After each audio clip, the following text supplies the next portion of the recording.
there. It'd just be that kicking game where I think he might have to give Schneider a bit of a hand. We're going to go through the team list in about 20 minutes time, boys. If there's any updates just before kick-off, we'll let everyone know, go through some key matchups as well. Ronald Griffiths, by the way, the NRLW head coach, is going to join us on the couch in 10 or 15 minutes or so. The NRLW starting in a couple of weeks. Boys, it's great to have the Warriors back in that competition. They were one of the foundation clubs when it first got set up. Of course, COVID shut that down, but they are back up and running, and it's going to be great to catch up with Ronald Griffiths. But where do you assess, Jello, where the Warriors sit here? 15 rounds in, they're 10-3, they are looking good. Yep, they've lost 2 games to the Raiders, and that is, I think, a matchup that everyone's going to circle should the finals roll around to try and get one back over them. But where do you assess them in terms of their position on the ladder, but also whether or not they are in 2025 a genuine premiership threat? It's one of those things, like it is week to week, because, some say you're only as good as your next game. As good as they have done this year, they're playing, it's all about the landing, not the takeoff. There's some teams in this comp that started horrible. I look at the Dolphins in 6th place. They're making their way up the ladder, so is Penrith, so is, a couple of other teams. But it is very much week to week, and when you can get hold of momentum in your season, you just got to do everything you can to keep hold of it.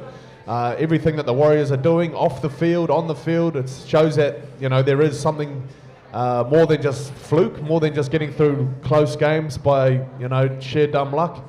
I think there is a lot of substance within this playing group, and I think they're going to go a long way. Well, the Cup team's just scored another try, so they've gone even further ahead against Penrith, 22 points to 6, looking for win number 10 on the bounce. If you are listening to us through Sport Nation, you can flick us a message on 8833, and if you've got any questions or thoughts leading up to kick-off, if you're out there in the TAB lounge, you want to come up and ask a question, feel free to approach the boys, and we will put it to them. We'll take a short break here for our pre-game show. Thanks to Foxhole Flavoured Whiskey for ordinary days to turn into unforgettable nights. We've got plenty more to come, as I said. Ronald Griffiths just around the... Joining us on the line now, a great pleasure for the first time this season. A welcome into our show, head coach of the Warriors, Andrew Webster. Webby, welcome in. Thanks for having us, guys. Mate, so we're, 15 rounds into the NRL this season. We're sitting 10-3 on the ladder. We've had 2 byes as well. Just, I guess, your assessment of where you feel like we're at as a team through this part of the season. Yeah, I think it's obviously a good start. I think everyone's pretty proud of 10 wins this time of year. I think any club would take that. I think we certainly have had our fair share of resilience or bounce backs. I think the Raiders in Vegas was a big disappointment for everyone, but really proud of the boys, and obviously the Melbourne Storm game and Canberra at home again. But we managed to win a lot of tight games, which I was really pleased at. We lost those last year, and I thought the Sharks, we strung our best performance together. Yeah, I wanted to talk to you about the attack, Webby, like early season, and I know you spoke about this a lot, just with some of the struggles of, I guess, converting or getting points when we were down in the opposition's end, and we've started to pick up on that a little bit over the last few weeks, and then the Sharks game was sort of that big statement, of showing what this team is capable of when they get it all right. Has anything changed attacking-wise? Has it just been more about, guys like Chanel and Luke growing together as a combo? How do you sort of see that attack growing over the course of, the first 15 rounds? Oh, look, the start of the season, you've got to manage the game better. You got to put work into them when you attack their line. So change direction plays, whatever it might be. Like against the Raiders, in Vegas, we tried to score off everything. I think we even threw an intercept and they went down the other length, and we just didn't build any pressure. So we were happy for the first part of the season to camp down on their end, and then just grind them in. Because if you have really high completions early in the season, not everyone's attacking their best at that stage. You often find you get a lot of victories. So we were happy to manage the game, but then we wanted to learn how to manage and play, and we're slowly adding that to our game instead of overplaying, and then we're losing games. We're scoring lots of points, but we're still finding a way to lose. So look, probably at times it's been a bit boring, is probably not the word, but probably a bit structured, but now we're starting to play what we see and use the football a bit more. Mate, having a look at some of these other teams that you mentioned, so the Raiders, the Bulldogs, both got off to a great start this year. What is it about those teams? What are they doing well? How is it they keep winning? Two different styles. Dogs are just such defence focused, and they do it so well. They're definitely the pinnacle in the NRL at the moment. And they play like a real high energy game, try and break you down. Canberra, very much offload football. Their plays and their structures aren't probably what they're best at, but if you give them a broken line off an offload, they punish you. And they really know how to use their big men right near the line for those pretty simple tries at times.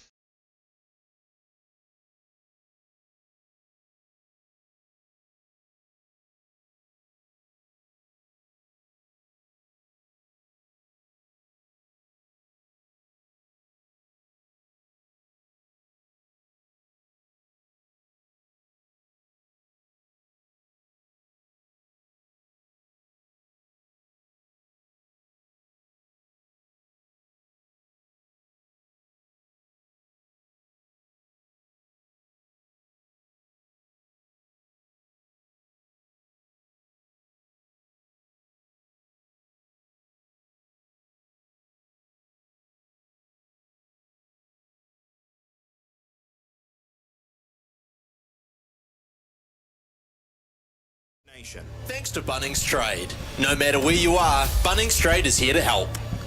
Welcome back into Warriors Live here on Sport Nation, broadcasting live from the TAB Lounge here at Go Media Stadium, Mount Smart, ahead of round 16. Warriors and Panthers about an hour and 10 minutes away. We've got people watching on YouTube as well. If you want to drop a question in the chat, feel free to do that. We did have one question, boys, brought to us by a member of our TAB Lounge audience, and that's around State of Origin. Its place in the NRL calendar. We've seen tonight what it's doing to the Penrith Panthers. They've got a bunch of guys unable to back up, but of course they missed the week before. There's lots of buys. For about 6 weeks, it feels like the NRL becomes a bit of a sideshow to State of Origin. What are your thoughts on where it belongs? Aish, I know you've got some. You've got plenty of deep thoughts on this one, on where it belongs in the calendar and how it should look. I've got a grand plan for this, actually. I don't think it'll happen. I'm probably not the right person to pitch it, but I think at this time of the year, firstly, I think the NRL's got to go to 20 teams. So we're obviously getting Papua New Guinea in. We've got the Perth Bears in. I think there'll be a South Island team would be my other team. So we've got 20 teams in, so there's no buys, but halfway through the year, we have a break for a month. Every team's only playing each other once in the NRL, so every game's more valuable.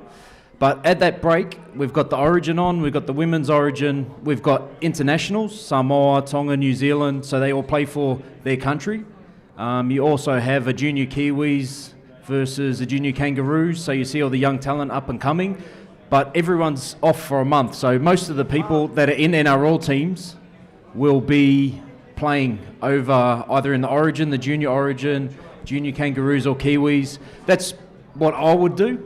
I don't think it'll happen because of the money that the NRL get from it, but I think that's what I would do anyway. I would have that month off and 20 NRL teams, everyone plays each other once, and we get the best of rep footy in the middle of the year, and then we come back into the NRL season at the back end and have 10 rounds before the semis, lead in, grand final, and we're all go. Blake Volandis, thank you very much.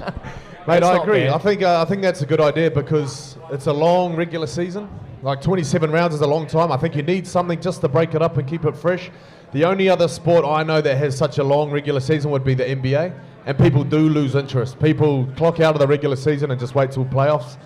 You look at something like the NFL, what do they play, 15 games, play everybody kind of once, no double ups. That would be another way to do it, but I like that idea. Aish, break it up in the middle. Cook Islands over team too, obviously. Oh, obviously, yeah. So okay, but here's the question for me. I'll play devil's advocate here. Aish. So you want an international break as well, right, during the Origin period? So involving which teams? So obviously, this will sort out probably the eligibility too. Well, that's my question, because if you're going to have Samoa and Tonga in there, are you going to have those guys picking State of Origin over playing for their country? And that's the thing. I personally think the money should go into the international game. So State of Origin, maybe that money could then go into the international game, but you're going to see in the Samoa-Tonga game, you're going to have people having to choose.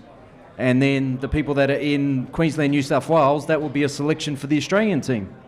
And then at the end of the year, you can have your tri-series, whatever you want. But at that meantime, in the middle of the year, you're still getting that international fix. You're getting the Cook Islands, more games, Samoa, Tonga, Fiji, Papua New Guinea. All these teams are having more games. You could maybe entice a Lebanon in as well. So you're growing the international game. There's no doubt, though, that would dilute State of Origin. Or something would dilute. Might dilute State of Origin, might dilute the Pacific game. Correct, but yeah. I know what you mean. There is a talent drain. If you have to choose, someone's going to lose out. Yeah. And there'll be a lot of very conflicted players. I agree. Well, it'd basically be money or playing for your country and your heritage and your culture. Should Kiwis be allowed for Origin, Aish? Oh, mate, to be honest, it's there now. If Origin stays as it is and it's supposed to be the best game, then why not? But then again, for me, I wouldn't, because I think the international game should be the biggest stage. I think everyone should play. Like, how good would a World Cup be? You go to a Rugby World Cup and there's 10 teams that can win it. A Rugby League World Cup, it's usually only 1, 2 or 3 teams that are there to win. And I just think to grow the international game, maybe State of Origin needs to take a hit.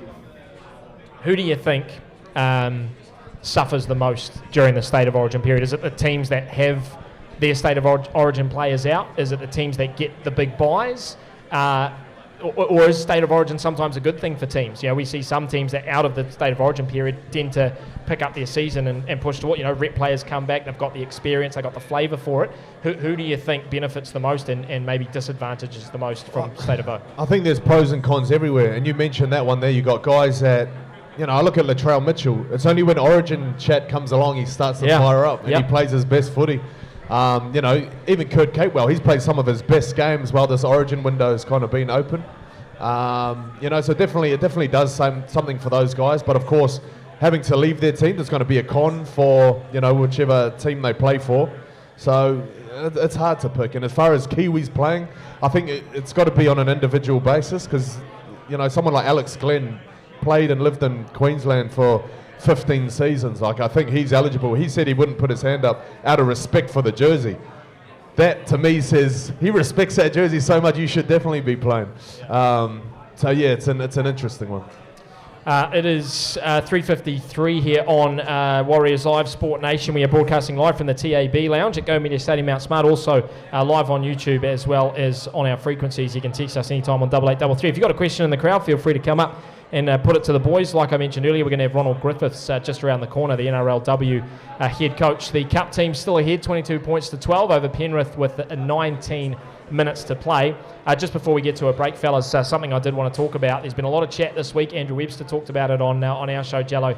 Tanner Boyd playing in New South Wales Cup and having just a great season in reserve grade. I mean, he is a first grade quality player. We've seen him play first grade for the Titans. He is waiting in the wings. Hard to break up a winning combination in Chanel Harris-Tavita and Luke Metcalf.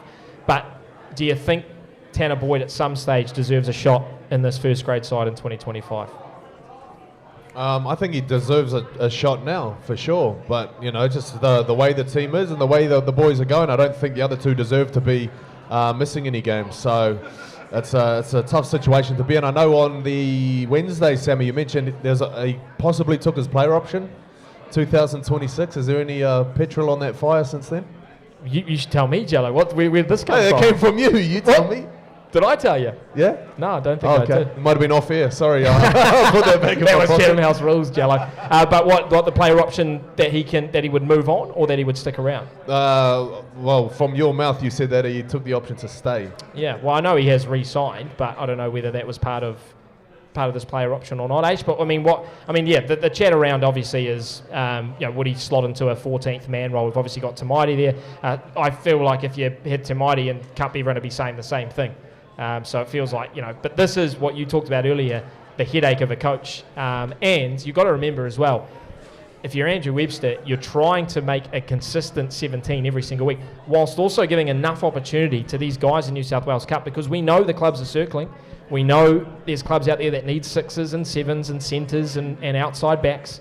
So as a coach, the challenge for you is to make sure you are picking guys consistently, but also allowing the ones underneath a pathway to being a regular first grader so they don't leave the club.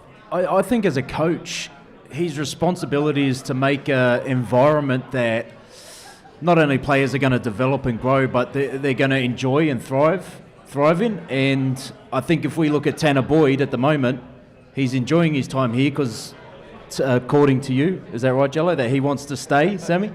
So according to Sammy, Tanner Boyd wants to stay, and he hasn't played first grade yet. So, a lot of kids could have, if they're not enjoying it, go back home to Australia, chase a first grade dream somewhere else. But obviously he's growing, he's happy in the environment. So I think as a coach, that's your biggest thing, growing a place that your players want to play in and a coach that players want to play for. So I think at the moment the Warriors are in good position and Webby's doing just that with all the help in the club. I think the best way to find out is someone just grab them off the field in 10 minutes time when they finish. Give them the bring interview. Where are you going? Put them on the spot. It's our pre-game show here on Sport Nation. Thanks to Foxhole Flavoured Whiskey for ordinary days that turn into unforgettable nights. We're going to take a short break. When we come back, NRLW head coach Ronald Griffiths is going to join us, and you can keep your texts coming in on 8833 or drop it in the YouTube. We will be back right after this. I listened to Roger speak earlier in the week with Shawnee. He was saying the connection between the players has been, a real key difference, and a real driving force for the team. As a head coach, is that something you try to create, or you just kind of let that happen organically? Or is there maybe you could hire someone to be Minister of Good Vibes for next season? I'll put my hand up if you need me. He's always angling for a job, Jello. I'll put my hand up if you need me. But what's the key to that? We like in the first year we had, like in 2023, we had unbelievable connection. We're very tight as a group. Everyone was rowing in the same direction. Last year we still had great people, but you could tell we weren't probably all on the same page. We probably weren't all rowing in the same direction, and it only takes one person to be going the other way, and you just can't succeed. I think you saw we were like the better team in a lot of games for big periods, but then we'd find a way to lose it. So real big emphasis on how we connect, and the off-field stuff's been really important, and the language in which the way we talk to each other and care. And you just can't, there's a bit of time where you organically can let it happen, but you've got to put them in situations where they do connect and they have to connect, and then you find they want to organically start doing it. For example, I think I heard Roger talk about, like, the boys, let's say we've got a 3-hour bus ride to Canberra, the boys will just be off their phones, they won't be on them, and they'll be playing games with each other on the bus like they're 16-year-olds, rather than just staring at their phones and not communicating and connecting. So the boys have done a really good. And just like, I guess you personally, Webby, or like sort of as a coach, and there's probably a lot of lessons that you learnt in 2024 following the great 2023. Is there like just one or two you could sort of pick out of what you really took away from last year that you've been able to, I guess, work on and change a little bit for 2025? Oh, well, the connection's the one that you just spoke about. I'll go into it even more. If he had told me one thing we'd always be good at if I was the coach of the team, would be connection, and we weren't. So I was quite embarrassed by that last year. But we weren't terrible. Like, I've been worse organisations, but it just wasn't enough to get us where we wanted to go. So I was quite filthy on myself about that one. I think the other one was just don't assume everything's covered. We off the back of a really good year, complacency probably wasn't the word, but I assumed that we were just going to turn up and be connected. We're going to play the same way. Like, we trained so hard, but we just lacked the detail around what we wanted to do a little bit. And then under pressure, it hurt us at times. And that's probably one of the biggest learnings. Hey, Webby, I know it's a rest day for you guys. I really appreciate your time, mate. Just want to talk quickly about Kurt Capewell, about Origin. I know for a lot of players, to coach, to play, reps is a big goal. For a coach, do you have any aspirations to coach at a rep level? I generally don't at this stage. I've been involved in rep footy with Samoa and Tonga and really enjoyed that. Obviously I'm a New South Wales, if I ever got that opportunity, I'd love to coach the Blues, but I've always kind of find that that's probably for guys who have played the game before and played Origin at that level. But I think Madge broke that trend when he did so well in that role. I'd even be open to coaching at international level at some stage, but it's certainly not my focus in the near future. I don't want to be anywhere but the Warriors right now. That's what we love to hear, mate. That's where we were going with that one. He might go, yes he is! This is Warriors Live, the pre-game show on Sport Nation. Thanks to Bunnings Trade. No matter where you are, Bunnings Trade is here to help. Welcome back into Warriors Live here on Sport Nation, broadcasting live from the TAB Lounge at Go Media Stadium, Mount Smart. Round 16 between the Panthers and the Warriors kick off in less than an hour. We've got the New South Wales Cup team at the moment up 26 points to 12 over Penrith, and just as we spoke about, Tanner Boyd, he goes and scores a try, ace, so we must have spoken it into existence. But it's a privilege now for everyone sitting here in the lounge as well as listening on our frequencies and on YouTube to welcome in NRLW head coach for the Warriors, Ronald Griffiths. Ronald, welcome in. Yeah, thank you. Thanks for having me along. Really looking forward to it. So, look, we're what? 4.5 weeks away. How's the excitement building for you, the girls, training, all the staff involved, and I guess from what you've seen from the fans and the community for this NRLW season to get underway? Yeah, I think 2 weeks tomorrow. 2 weeks tomorrow, yeah, we fly out on the Saturday. We play on the Sunday against the Roosters, and we're actually just talking about 75% of our squad haven't played NRLW in the last 12 months. And then in total, 65% haven't played at all. We spoke about not having a trial game and our players, really cooking, I suppose, in round one. But one thing we can't fault is the application to what they're doing.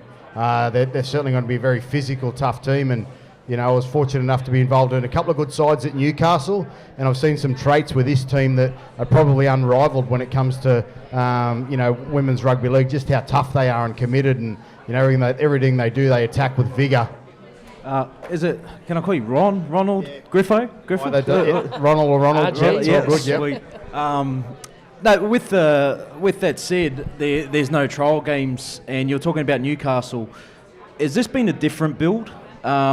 With Newcastle, I know you came in there, and was that from scratch as well, the NRLW, or like this, or is this completely different to what you had at Newcastle? No, completely different. When I went to Newcastle, they'd played the year before. Yep. So I come in, they'd had 1 year under their belt, and then obviously I was there for the next couple of years after that. So starting from scratch here, pretty much you've got to put everything in place. So you've got to get the staff, infrastructure, make sure the building's right, fields, all your training equipment. Then you've got to find a squad.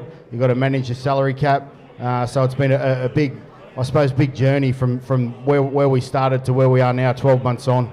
And just to put it in perspective, do the NRLW players, do they have to work during the day, or do you get them for training throughout the day in this 6 months period, or what does that look like? Because we know it's not a full season just yet. Yeah, through the off season, there's a stand down period where they're not allowed to train as a team.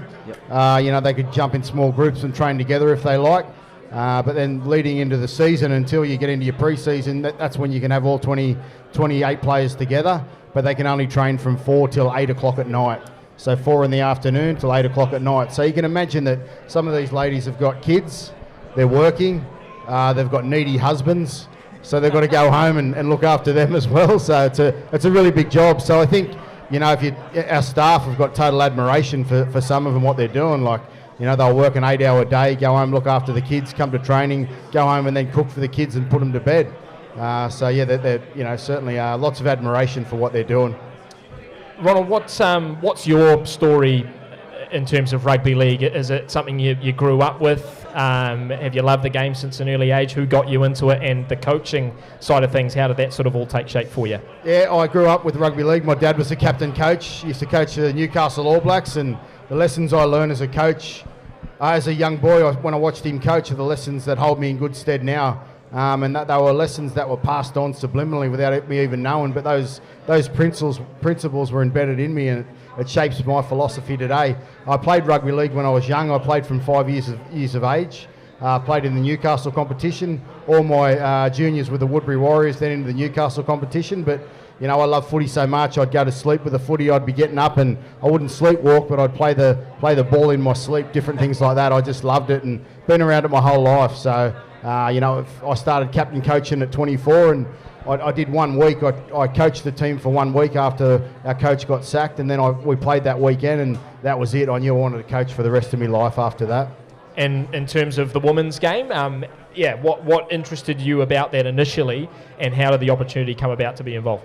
I love coaching. When I went back to Newcastle, I went back to work in their junior pathways, and an opportunity, came up to coach the NRLW team. And for me, it wouldn't matter. I've coached my son's under 10s team. I tried to coach my daughter's team over here when I arrived, but hopefully that'll happen next year. But I just love coaching. Doesn't matter what age group, doesn't matter men, boys, ladies, girls, whatever it is. I just love coaching. Now, some people would look at what you did at Newcastle and said, you've achieved the pinnacle of being an NRLW coach. You've won the premiership and you did it twice.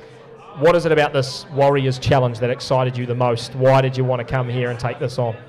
I think every player that I spoke with, and we spoke about, whatever we do, these moments throughout their life, they'll be etched in history. Will be etched in history, and they'll have memories that last a lifetime. When football's all said and done, you get an opportunity to take your family over to a different country and experience their culture, set up a new team, and then you get to you get to work alongside your staff and your players, and they get to create memories that last forever and moments that are etched in history. I think that's what that challenge was really attractive, and those things that go with it, are things that we're able to relish and keep with us forever.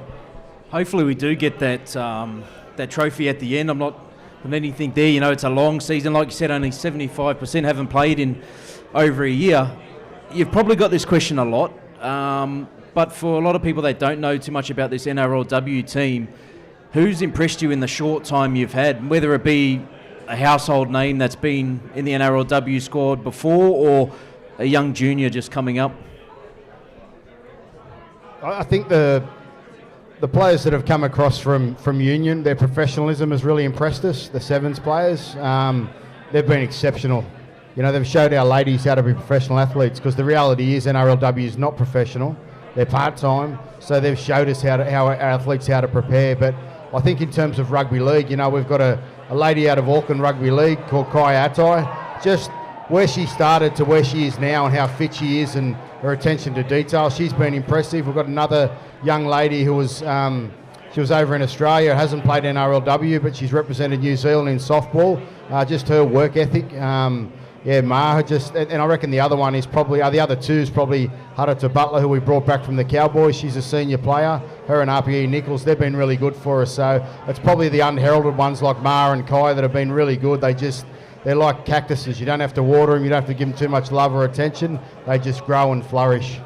We heard some funny stories from Michaela Brake, who of course has come over from rugby, about learning some of the nuances of rugby league. How, challenging but also entertaining has it been to, watch girls try and play the ball for the first time or stay on side?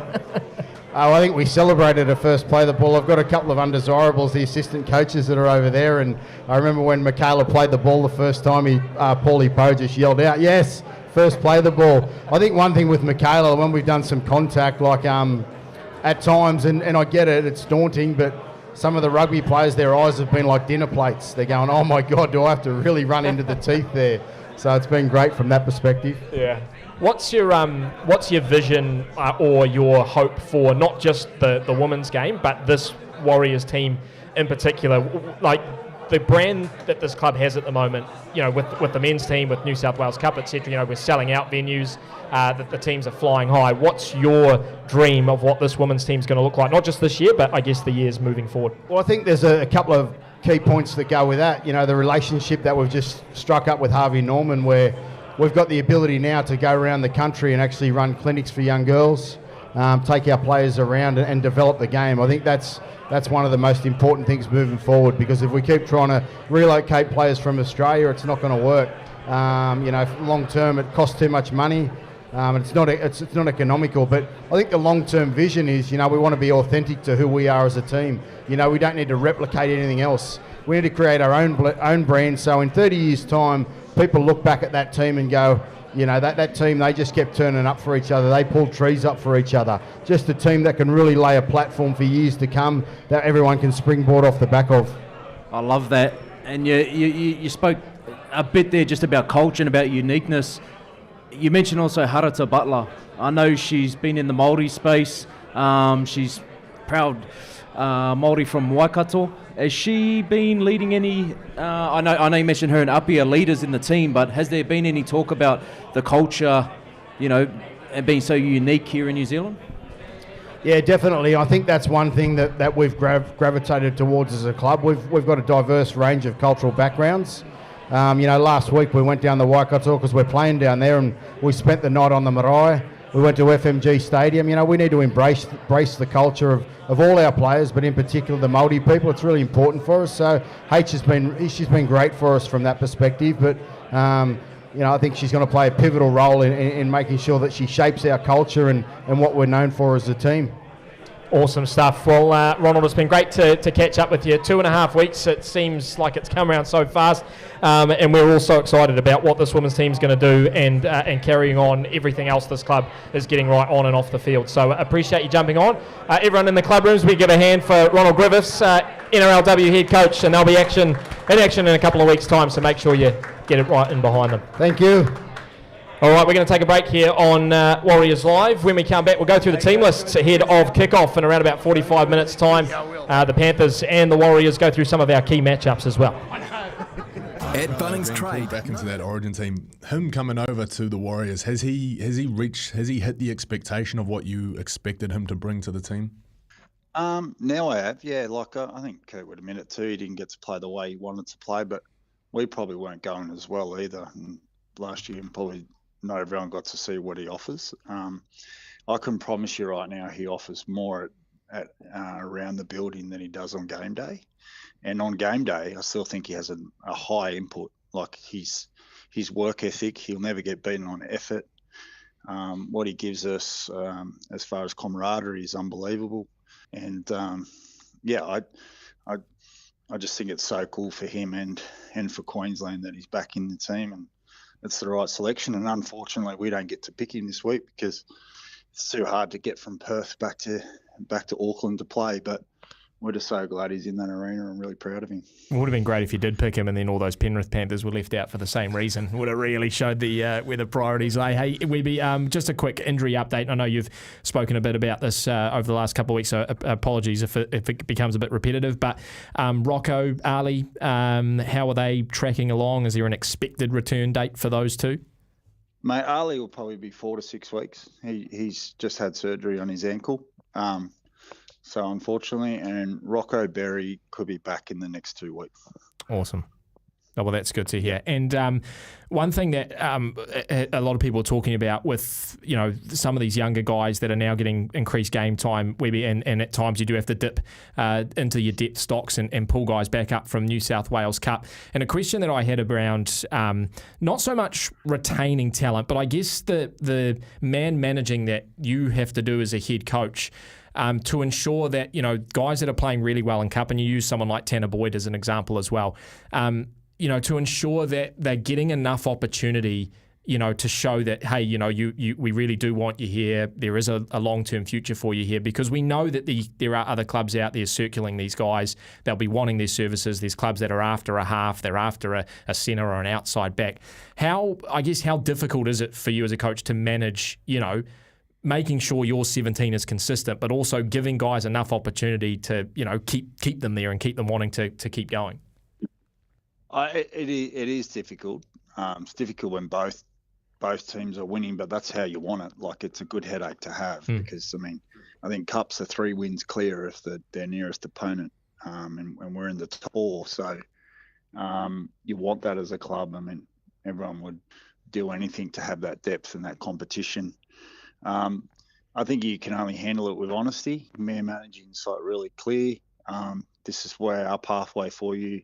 If these 2 guys keep playing really well and keep their spot, mate, unfortunately, you're going to have to keep playing reserve grade. But these are the things I want you to work on. And if you work on these things and the opportunity comes, then make sure you're ready, because there's nothing worse than you're waiting for your opportunity and you're kicking stones and you haven't trained well or you haven't played well. And then you get that chance and it doesn't, and you're not ready for it. So, a really good example is Sam Healy. He debuted and then he went back to Cup and didn't get an opportunity for a while. And then on game day last week, 2 weeks ago against the Sharks, Wade pulled out and you saw how well he went. He was ready to go. And I tell you, our best trainer every day is Tanner Boyd. And what he delivers for us by putting the opposition players on and being a real threat with the ball, and his camaraderie with that group, he's a real big reason why we're winning at NRL level, even though he hasn't yet.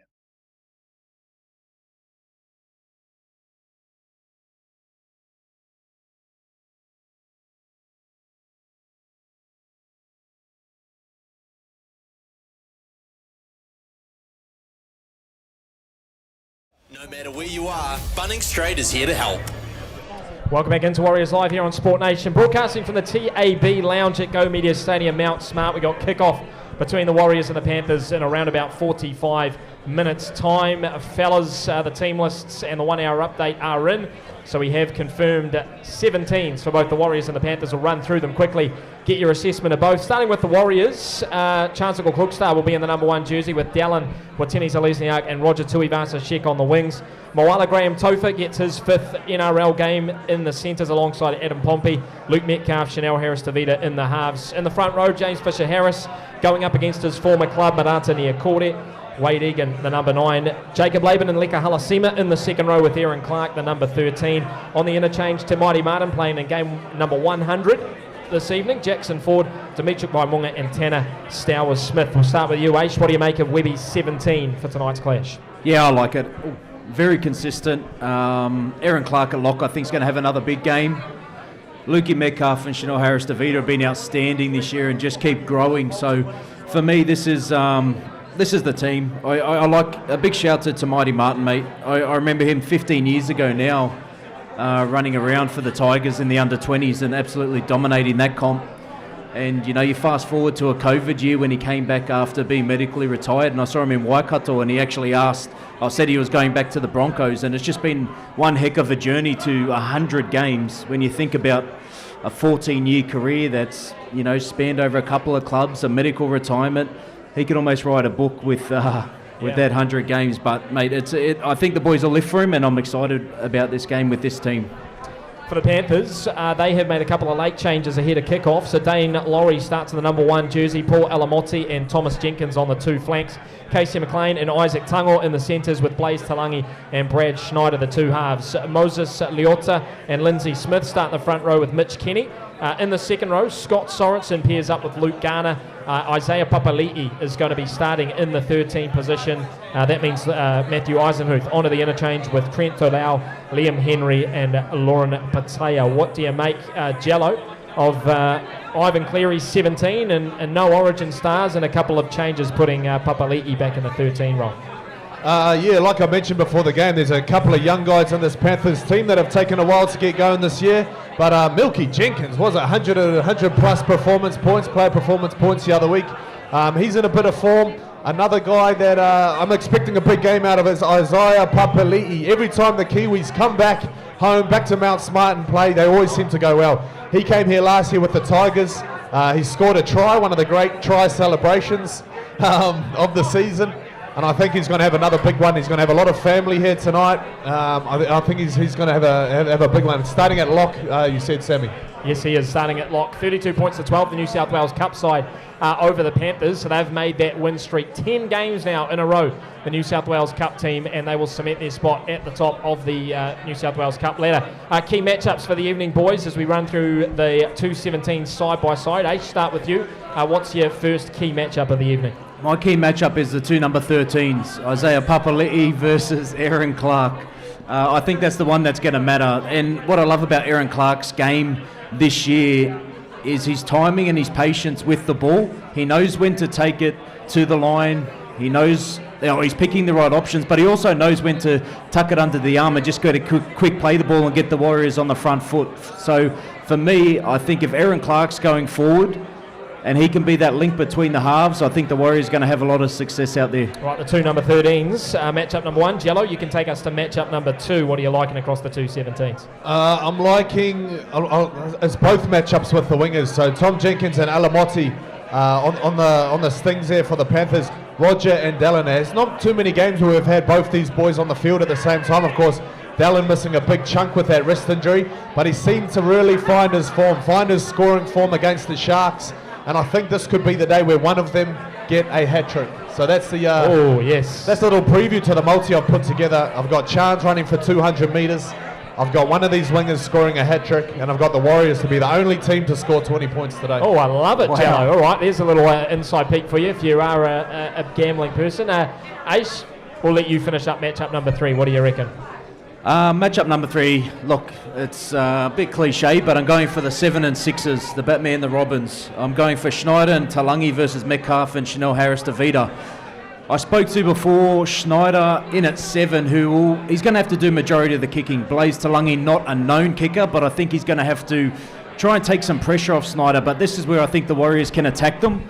I think they can really go after the kickers and put a lot of pressure on. But for me, hopefully it stays the conditions the way they are at the moment, and the Warriors can throw the ball around. I think a big part of that is Metcalf and Chanel Harris-Davida. All right, well, if you are listening at home and you don't know what the conditions are doing, they are very sunny skies here in Auckland, so it is going to make for good running rugby league. Those are our key matchups. We'll revisit those at halftime as well as at the end of full-time. Now, Jello has got a game for us here tonight, folks. Everyone in the TAB lounge as well as listening online. Jello, you've canvassed the crowd and you've come up with something unique. What have you got for us? I have, mate. This is the NRL name game, and our lucky contestant today, your name is? Dave. Dave. Dangerous Dave taking on Blake Ashford head-to-head, and the name game works like this. We throw out a first name. I'm going to go out into the crowd, get a first name for you, and then it's going to be back 1 for 1. Okay, so if I was to say Dave, be Dave Taylor. Dave Furner. Dave Furner, Dave Faiumu. Dave Fairley. Oh, he's on. Okay, so past and present players. He'll figure it out. So I'm going to pass you the mic, and I'm going to yell back a first name for you. Okay, so Jello, go try to find something pretty generic. You know, don't throw out one of these Eastern European names where there's only been one person in the NRL.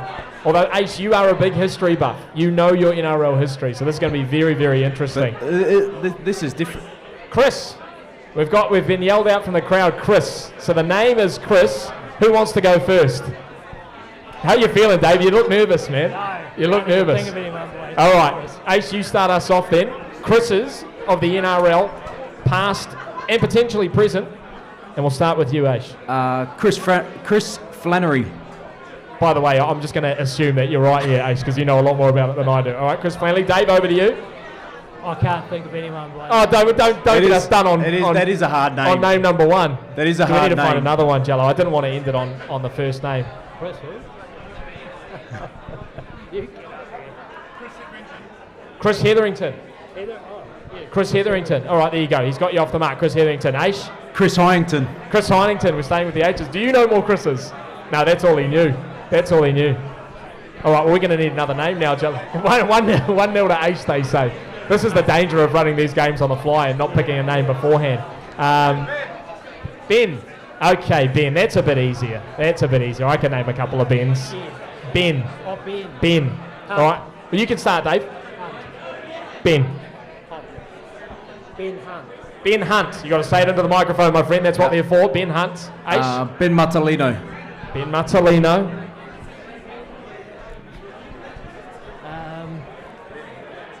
Ben Hammett. Ben Hammett. Ben Hammett, okay. I feel like you should be playing this, Jello. Hey. Ben Henry. Ben Henry, that's a blast from the past. Davey. Ben Eichen. Ben Eichen, I like it. Old school, Broncos. Aish. I've just gone blank, the pressure's on.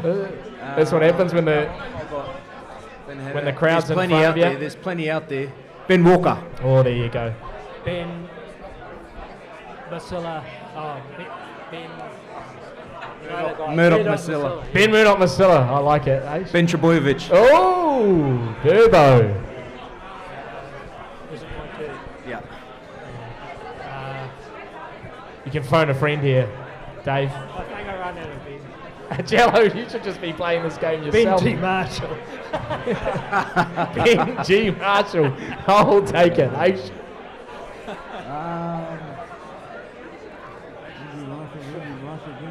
Ben Ross. Oh, yeah.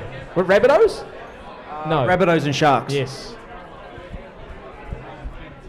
Ben Teo. Ben Teo, yep. Benny Teo. I'm sure there's a big one you're missing here. There's one ace that I know you'll kick yourself. Myself, because I don't have it. Well, you haven't said it yet, and I'm pretty sure he's a guy you mention regularly. Can I give you the initials? Yeah. B-E. Is it E or I? I. B-I. No, is it I? I. Is he still playing? Nah. I don't know. I don't know if I should trust Jello's spelling on that, to be honest. I'm gone. I think Are we both gone? Yeah. You did pretty well. You did pretty well. So I think Dave there, so we won a piece. I don't know if we have to throw another one out there. We'll call it a tie. We've got a beanie for you, Dave. You can take that with you. Benny Elias? Benny or Elias? Elias? B.E. Ben Elias. Yeah, I thought it was B.E. I should never trust them. I should never trust Jello with these things. It's Warriors Live here on Sport Nation. It's great to have your company wherever you are listening or tuning in, and great to be here in the TAB Lounge at Go Media Stadium, Mount Smart. We're going to take another break. When we come back, we'll give our final predictions heading up towards kick-off. We might hear from Andrew Webster as well before we hand over and head up to the booth. Stay with us. Out of a couple of tackles, Jacob Laban then gets to the 10-metre line. It's going to be the last tackle. They've got momentum too. Right side to Metcalf, a kick over the top. Dallin will rise high. Dallin will get there.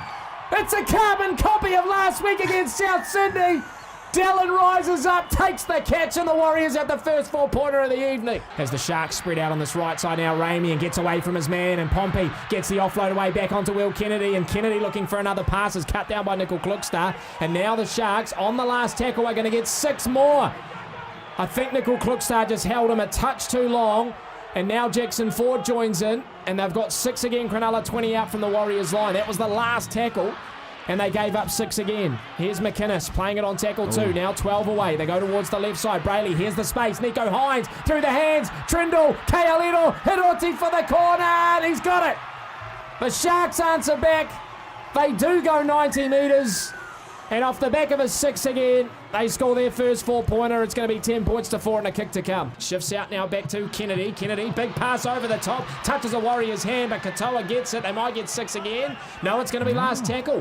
First tackle up. I swear I saw it hit a Warrior's hand. It's into the hands of Hines on the last. He'll kick towards the left side. All the Sharks there to meet it. Capel jumps up, comes back to Hamlin, to Trindle, and Kealino makes it 9 games on the bounce. The try-scoring streak continues, and the Sharks do strike before half-time. It is 12 points to 10 with a kick to come. The Sharks are scrambling, and this is the first set of the second half, folks. The Warriors are only 25 out from the Sharks line, thanks to some nifty play from Charles Nickel Klukstar. Jackson Ford, 18 away, plays it on tackle 3. Metcalf back on the inside. Laban, who gets out of the would-be tackle of Brayley, but then jumping in is Will Kennedy as well as Talakai. Now they go back towards the left side. Dimitri Vaimunga. Short ball! Fisher Harris! He goes in untouched. And 90 seconds into the second half, the Warriors get a 4-pointer. 16 points to 10 with a kick right out in front. The Warriors shift. Out towards the left to Avasa Sheck. Has to cut back in field to avoid the touchline. And this is going to be tackle 3. The Warriors in good field position here. 45 out from the Sharks line. Halasima from dummy half goes to Harris DeVita in the middle. On to Metcalf, and now Aaron Clark goes right up against Colhane, and now back to Metcalf on the offload, and Metcalf spots a gap. Metcalf through, gives it to Vaimunga. Has he got the legs? You betcha he does. Underneath the sticks, and Dimitri, who's had one of his best games in a Warriors jersey, caps it off with a 4-pointer. Metcalf set it up, and the Warriors go up 22 points to 10. Nickel Klukstar playing it just before the halfway line on tackle 2 as they come back towards the right side. Near Corday running a good line, and it seems like the Warriors have a lot more energy than the Sharks, especially on attack at the moment. They're in the middle of the park, playing from left to right, as we said in our Chemist Warehouse commentary position. Chemist Warehouse, great savings every day. And 30 out, playing it on tackle 4 is Clark. They'll go back towards the left side. Metcalf spies something on the inside, gives it to Vaimunga, who timing the tackle perfectly was Tay Wilton, and had to. And we just see Kealino ruled out with that pec injury. On the last tackle, the Warriors kicking to the left side. Harris DeVita, here come the runners. Is it too deep? It's picked up by Halasima. And the youngsters on full show for the Warriors. Metcalf hands it back to Niakordi on the inside. This is going to bring up tackle 4 now for the Warriors. They're going to be 25 out from the Sharks line with 13 and a half to play, leading by 20 points. Here is Aaron Clark onto Fisher Harris. A bit of a nothing play, but it sets it up on the last. 20 outs, and just to the left of the uprights is Healy. They're playing from left to right, the Warriors. Goes through Harris DeVita. Chanel Harris DeVita. He's going to go through himself. The Sharks are imploding in Sydney. And the Warriors have another 4-pointer, 34 points to 10, a kick to come. 5 out from the Warriors line. Brayley fakes left, goes right. Kennedy through the hands, and Nikora 5 out. He's taken down. It's just rabid defence from the Warriors. Thanks to Bunnings Trade. No matter where you are, Bunnings Trade is here to help. Welcome back into Warriors Live here on Sport Nation. We're broadcasting live from the TAB Lounge ahead of kickoff between the Warriors and the Panthers in 29 minutes' time. The teams won't be far from running out onto the pitch and warming up. Just a reminder of those late changes for the Panthers. Isaiah Papali'i going into the locking role. Luke Garner coming off the interchange, starting in the second row. Matthew Eisenhuth going back to the interchange. Unchanged 17 from Webby, from the team he named on Tuesday night, which is a bit of a rarity, Aish. It's not often Webby doesn't make any changes ahead of kickoff. I know. Is that a bad sign? Is that a bad I sign think at the that's a good moment? sign. He's happy. He's happy with the squad. And so he No should be, mind mate. games? No, so he should be. I mean, this team, I think, will do a job this afternoon. As I already mentioned, Aaron Clark through the middle. You got Fisher Harris against his old team. You know he's going to want to have a big game. So I think the Warriors in this one. Sammy, if I'm going to give a score prediction, am I giving one now? Yeah, one. Actually, no, you hold off. Hold on to it. I want to get Jello's before he moves away. Jello, what's your score prediction? I'm thinking the Warriors win, but I think that's 8 to 10 points. I don't know if people know this, but the double-digit line, Warriors are 0-6 at covering a double-digit line this season. There you go, 0-6 at covering a double-digit line. I'll tell you as well, Jello, here's a stat for you. The last 3 times that Penrith haven't had their Origin stars play, the game hasn't hit the overs. It's been 32 points or less. So if you're thinking it's going to go overs, stay away. Wow, another stat. The game after Matariki, the Warriors have played 3 times and won all 3 games. Oh, well, mate. So what else do we throw out there? If you do your shopping on a Tuesday and it rains on a Thursday, the Warriors are 25-0. Are we going stat for stat, are we? Why not? Why not? There's another game of a different code on tonight as well, and there's a stat there that they haven't lost a finals game in 31 games, but I'm not sure if there's a relation between when they play a final and the Warriors and if they win. TBC.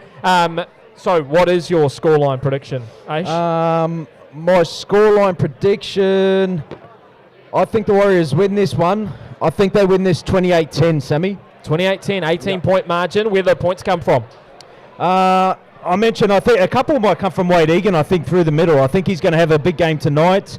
I know Jello doesn't mind the wingers touching down, which I think will happen as well. I think there's not one part of the field that the Warriors are going to stick to. I think all across the deck tonight, I think everyone's hands will be up, and I think they can all get across. All right, Aish, other NRL games on this weekend, just quickly. Dolphins Knights later on tonight at 7:30. That one's over in Perth, so a lot of those Origin, Hammer and Kalen Ponga are able just to stay there and join up with the teams. But what do you reckon of Dolphins Knights a bit later on? Mate, the Dolphins are in some rare form. Isaiah Katoa at the moment, if I had a kid that was trying to be a NRL half or just to be a good half, I would be watching the way Isaiah Katoa draws players in, the way he's playing footy at the moment, the tempo he's playing with. Personally, mate, I think he's the informed halfback of this competition. And what he's doing at his age now is very scary for the rest of the competition. So I think the Dolphins are rolling. We spoke about form. Hopefully the Warriors didn't miss any from that bye. That wasn't too big of an interruption, but the Dolphins are rolling at the moment. Could be another 50-point margin. Mate, there is suggestions of Qatar even being called up for Origin should Nathan Cleary not be available for game number 3. What about later tonight, Rabbitohs Storm? Do you see the Rabbitohs doing an upset there, or is it Storm all the way? Look, I know Xavier Coates is out. He's probably the only player withdrawn, but I know Cody Walker didn't get the nod, so he's still out injured, and there's a bit of a reshuffle in the Rabbitohs backline with Jack Whiten going to the centres. To the 6th jersey, and I just can't see them toppling the Storm. I just can't see it, mate. And I know the Storm haven't been in the best of form, but they're winning games, and I think they go to Accor Stadium this week and they get the job done, and I think, they could do it in good fashion as well, Sammy. 2 massive games tomorrow afternoon, Ace. Firstly, the Bronx and the Sharks. That is at Suncorp.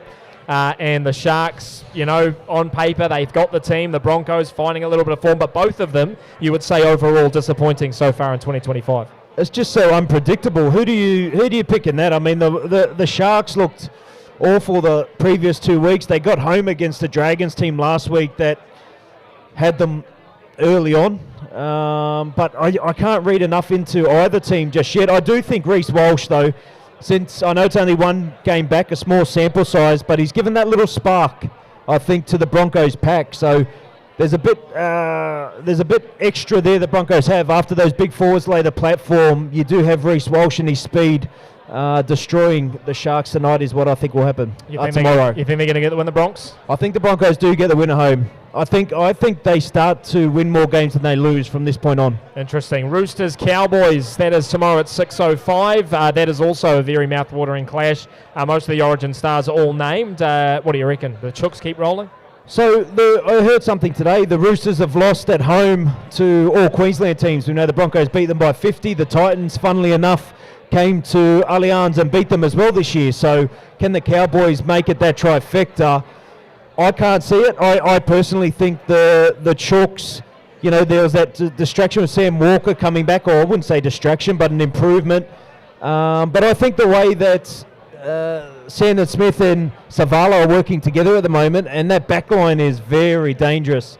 Nawanga Nitawase is finishing off some tries, and yeah, mate, I think the Roosters get it done. That's the kind of team I was talking about earlier, Aish. I think with all those Origin guys coming back could really bolster them and give them confidence moving towards the back end of the season. Final game tomorrow night at 8:15. You'll be forgiven for not setting the calendar reminder for this one. It's the Eels and the Titans. What do you reckon happens in that one, or is it flip a coin?